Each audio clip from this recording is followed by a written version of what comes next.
Ça y est, j'ai plein de projecteurs. Je ne fais pas languir plus longtemps. Donc je vais parler de Riva. Donc Riva est projecteur autorité splénique avec un profil 6-2. Il faut savoir qu'en tant que projecteur, tu fais partie de 20% de la population. Tu es vu comme un guide, tu es là pour encadrer, mais tu n'es pas conçu pour faire un travail de façon conventionnelle, c'est-à-dire de 9 à 17 heures. Non pas que tu puisses le faire, mais tu risques de tomber dans le burn-out. Parce que tu as dû certainement remarquer que tu as une énergie différente. Ton sacral n'est pas défini, c'est-à-dire qu'il est blanc.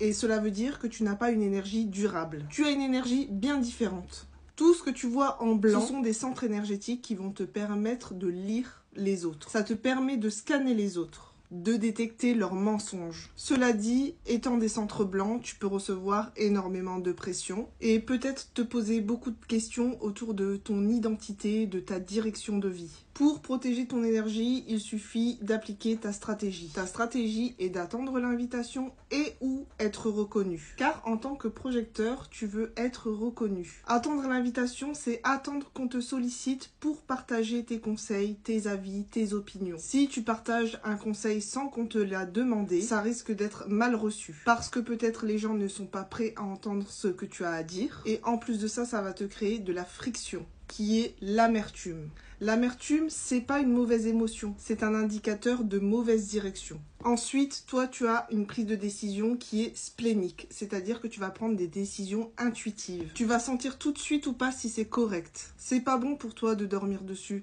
Toi, tu prends des décisions spontanément. Ça peut être un ressenti dans le corps, ça peut être aussi une petite voix. À toi de voir comment tu l'expérimentes. Autre point, tu as un profil 6-2. Non, je parle pas du Pas-de-Calais. La ligne 6 indique que tu as une vie en 3 phases. De 0 à 30 ans, tu as dû vivre des expériences qui t'a permis d'acquérir une certaine résilience. Aujourd'hui, entre 30 et 50 ans, tu es dans ta deuxième phase. C'est une phase d'introspection, de guérison, de retour à soi. Et au-delà de 50 ans, tu vas vivre l'expérience du mentor. Tu auras acquis une grande sagesse que tu pourras partager au reste du monde. La ligne 2 qui indique que tu es un profil plutôt ermite, tu aimes passer du temps seul, tu aimes te plonger dans tes passions, qui te donne aussi un côté timide.